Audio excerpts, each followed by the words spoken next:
So last fall, at 27 years old, I finally moved out from my parents' place. Okay, to be fair, I had moved out once before at 17. Sorry about the clickbait. But there was something about this full circle moment of being in the exact same situation that I was 10 years ago that got me thinking.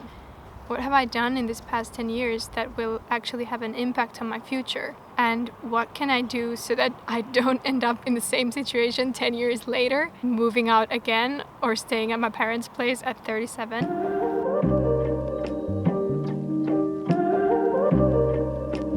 Hi, I'm Hellu, and I'm so excited that I finally got my shit together and my head out of my ass to actually start this YouTube channel. It's gonna be a lot about languages. I speak 5 languages and I've lived in 4 different countries, and I'm really passionate about languages and how they should be learned. And I have a challenge that before I'm 35 years old, I want to be fluent in 10 languages. I want to take you with me on that journey and share my tips and thoughts, but also just about other things as well. About what it's like to be a kind of scatterbrained but passionate young adult trying to figure out life. In the next video, I'm gonna jump straight into how I learned Korean on the internet on my own.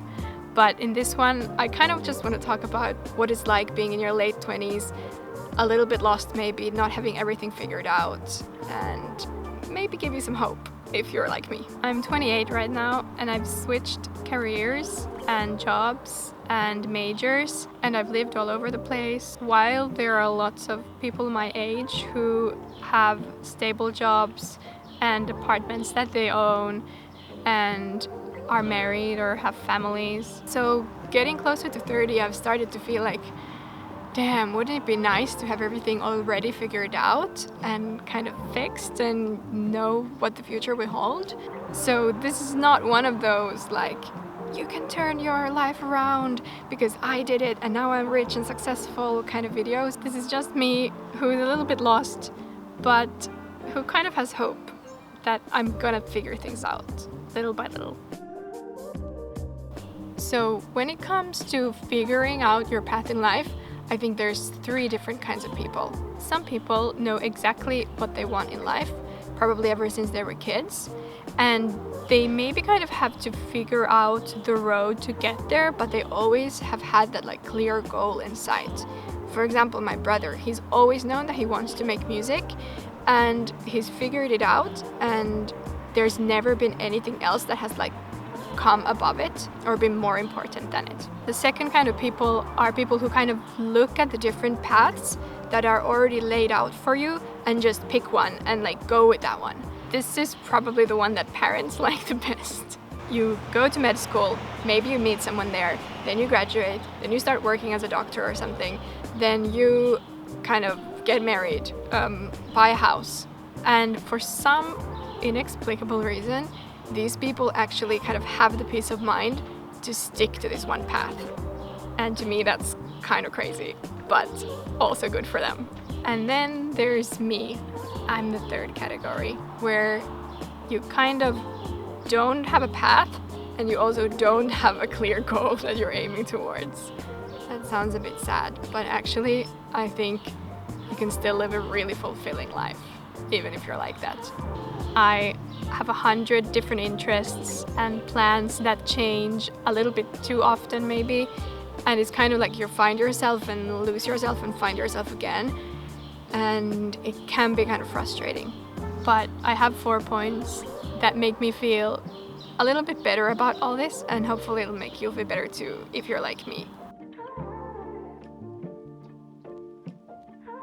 Number 1 is, if I had these other people's lives, I would be miserable right now. The key here is that everyone is different and everyone needs different things to feel fulfilled in life. There's a reason why I never felt drawn to kind of pursuing that more stable life until maybe now. But this is different because this is a reaction to the fact that I've already been on all my adventures and I've lived all over, and now I feel like, okay, like some stability is also nice, but I wouldn't feel that way if stability was all that I've ever had. My grandpa says that there are two kinds of people, sailors and farmers. And if you're a sailor at heart, then you'll never feel satisfied until you've at least tried going to sea. Number 2 is numbers are bullshit. There is nothing that has ruined as many days for me as kind of looking at the time and feeling like I'm behind on my schedule. Looking at the watch all the time paralyzes you. Maybe you could have had a wonderful, productive evening starting at 7 p.m. But if you looked at the time and you were like, oh no, it's too late to start, and convinced yourself that you might as well not start, then that's all lost. And I think it's exactly the same with age. Number 3, your previous experiences are there for a reason and they're gonna help you forward. I studied journalism and I've since then realized that I don't want to work in news journalism. But the things that I learned in journalism school and while working in the radio have been amazing for everything I've done since. It helped me to write better press reviews when I was working in communication and marketing. It helped me when I was getting into film school, and also realizing that wasn't for me narrowed down the opportunities of what I could do, and that's essential when you're kind of like a multi-passionate person who could do this or this or this or this.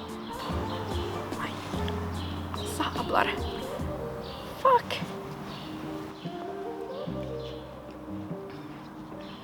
Oh god. Number 4 is finding peace in knowing that you won't give up. This is kind of the ultimate one, and I don't feel like I've cracked it completely, but I think there's like a lot of potential. If you can convince yourself that even if I fall into a complete rut now and I don't do anything for like 3 months, I can still start again and I can still pick myself up and kind of get the momentum going, then you're probably gonna do so much better because you won't be worrying about if you can do it or not, because you're just gonna keep trying.